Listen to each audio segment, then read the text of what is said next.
Alam nyo ba na ang pangalang Cup of Joe ay pinili lang ng lead guitarist nilang si Gab dahil sa symmetry ng letters nito?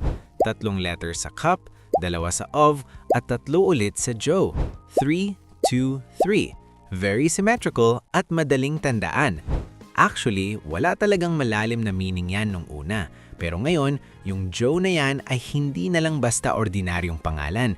Ito na ang brand ng pinaka-streamed na banda sa buong Pilipinas.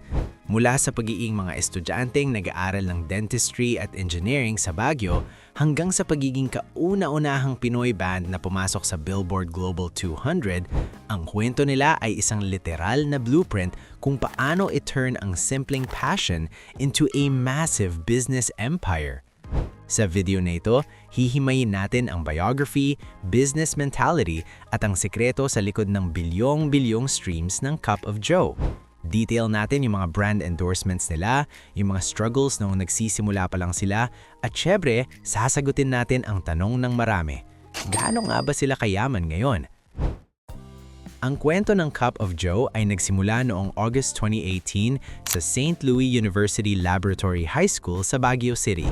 Isipin nyo, nagsimula lang silang lahat sa lobby ng school building nila habang naghahanda para sa buwan ng wika. Sina Gian Bernardino at Rafa Redao na mga grade 12 students pa lang noon ay inanyayahan na mag-perform.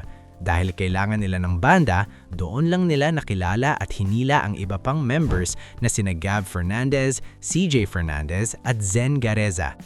Ang nakakatawa sa kanila, hindi sila lahat taga Baguio. 4 sa kanila ay taga Pangasinan, 1 ay mula sa Abra at 1 sa Isabela. Pero ang Baguio ang naging creative playground nila. Ang first rehearsal nila, hindi sa isang fancy studio, kundi sa bahay lang ng original drummer nilang si Elian Akia. Dito nila na-realize na may chemistry sila. Kahit na iba-iba ang trip nilang music, from Codaline to Panic at the Disco, nakabuo sila ng isang sound na relax lang, parang kape. Pero ito ang kicker. Nung nabuo ang banda, may mahigpit na kondisyon ang mga magulang nila. Sabi ng parents nila, sige, magbanda kayo pero kailangan nyo kumuha ng college degrees na walang kinalaman sa music. This is a huge part of their biography. Habang sumisikat ang mga kanta nila, ang mga boys ay seryosong nag-aaral. Sina Gian at Zen ay kumuha ng dentistry, si Gab ay medical technology, si CJ ay electrical engineering, at Rafa ay computer science. This student-artist mentality ang naging pundasyon ng discipline nila. Habang ang ibang artists ay pwedeng mag-focus 100% sa music, ang Cup of Joe ay kailangang mag-balance ng board exams at gig schedules.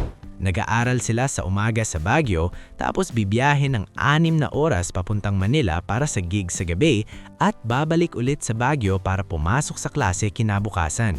This grit is what prepared them for the business side of the industry.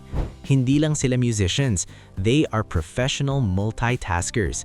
Actually, na-achieve na nila ang dream ng parents nila. Graduate na sila at licensed professionals na ang ilang sa kanila, like dentists and engineers, habang sikat na rock stars. Ang business success ng Cup of Joe ay hindi dahil sa swerte lang. It was a series of smart, authentic moves.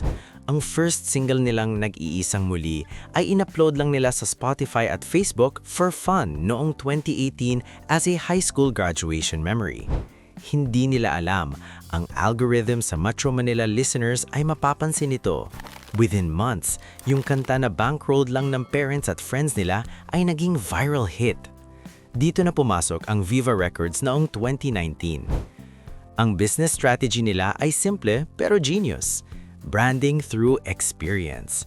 Ginamit nila ang image ng coffee para sa branding nila. Cup of Joe is slang for coffee and they incorporated that in their sound. Sabi nila, every release is a different blend.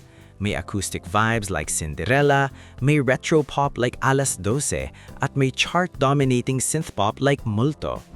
This variety prevents listener fatigue. Always may bagong timpla para sa mga jowas, yung tawag nila sa fans nila. Speaking of Multo, ito ang kanta na bumasag sa lahat ng records. Noong April 2025, ang Multo ay naging unang kanta ng isang Filipino act na pumasok sa Billboard Global 200 kung saan nag-peak ito sa number 80. Isipin nyo, yung kanta na sinulat ni Rafa kasama ang kapatid niya sa Poetic Tagalog, nakikipagsabayan na sa international superstars. Sa Spotify Philippines naman, ang Multo ang humawak ng record para sa longest-running #1 song, staying at the top for 27 to 40 weeks. Ngayon, let's talk about the money and wealth. Gaano na nga ba kalaki ang kinikita ng banda? First, look at the streaming data. Noong October 2025, kinilala sila ng Believe, ang global music company, dahil umabot na sila sa mahigit 4 billion na streams across lahat ng platforms. Sa Spotify alone, meron silang over 2 billion streams. Para sa mga hindi nakakaalam, 4 billion streams is a gold mine. Even with conservative estimates or royalties, we are talking about hundreds of millions of pesos in revenue bago pa ito mahati sa label. Second is the Araneta Residency. Noong 2025, ang Cup of Joe ay gumawa ng history bilang kauna-unahang Pinoy band na nakapag-sell out ng Araneta Coliseum ng 5 beses sa loob lang ng isang taon. 2 nights for Silakbo noong February and 3 nights for Stardust noong October. Ang tickets para sa shows na ito ay nagkakahalaga ng 1,500 pesos hanggang 8,500 pesos. With a full capacity of around 15,000 to 16,000 people per night, yung gross income mula sa ticket sales pa lang ay aabot sa tens of millions per show. Third is their merchandise empire. Ang Joas ay hindi lang basta nakikinig, they invest in the band. Ang limited edition Silakbo Flaming Red vinyl nila ay nagkakahalaga ng 2,500 pesos bawat isa at laging sold out. Meron din silang official hoodies na nagre-range from 3,000 to 4,000 pesos or around $60 to $80. If you multiply that by their massive fan base, you'll see how their merch business contributes to their wealth. And syempre, ang major brand endorsements. Noong November 5, 2025, na-close ng Cup of Joe ang kanilang kauna-unahang major ambassadorship deal sa global audio giant na JBL. Pinili sila dahil sila ang symbol of the newest OPM artists, fresh, authentic at talagang malakas ang hatak sa Gen Z. Ang ganitong deals ay karaniwang may kasamang multi-million peso contracts. They are not just singers anymore, they are high-value influencers. Pero hindi laging glitz and glamour ang buhay nila. May isang moment noong 2019 na tinatawag nilang wincing memory. Na-invite silang tumugtog sa Araneta para sa More Pinoy Music Awards. Kahit nanalo sila for Best Regional Song, ang performance nila was a total nightmare. Teenagers pa lang sila noon, wala silang team at wala rin silang sariling equipment. Kailangan nilang humiram ng gamit kay Moira de la Torre. Dahil sa technical issues at kaba, hindi nila marinig ang isa't isa on stage. Imagine, Ben and Ben ang susunod na tutugtog pagkatapos nila, and they were struggling just to finish their set. Pero instead of quitting, ginamit nila itong motivation. Ang mentality nila, show up no matter the circumstance. 6 years later, noong nakita nila ang picture nila sa Wall of Fame ng Araneta sa tabi ni Taylor Swift at Engelbert Humperdinck, doon lang nila naramdaman na surreal, nakarating na tayo dito. Ano nga ba ang business plan nila moving forward?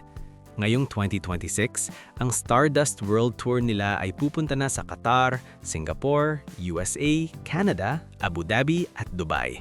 Magkakaroon din sila ng major homecoming tour sa Pilipinas, simula sa University of Baguio kung saan nagsimula ang lahat. Ang focus nila ngayon ay ang paggawa ng follow-up album sa Silakbo at patuloy na i-amplify ang OPM sa global stage. Sa kabila ng bilyon-bilyong streams at sold-out concerts, nananatiling grounded ang banda. Roommates pa yun ng ilang sa kanila, gaya nung college days nila sa Baguio. Sila ang patunay na ang success ay hindi lang tungkol sa pagiging K-pop clone, kundi tungkol sa pagiging totoo sa sining at pagkakaroon ng disiplina ng isang estudyante. Ang yaman ng Cup of Joe ay hindi lang nasa bank accounts nila, kundi nasa legacy na binibuo nila para sa susunod na henerasyon ng OPM. Para sa ating community question today, sa lahat ng pinagdaanan ng Cup of Joe, mula sa pagiging estudyante sa Baguio na nanghihiram lang ng gear kay Moira hanggang sa pagiging global chart toppers, anong part ng kwento nila ang pinaka nakarelate ka? Is it the struggle of balancing studies and passion? Or yung courage na mag-show up kahit hindi perfect ang situation? I-comment nyo na yan sa baba at pag-usapan natin.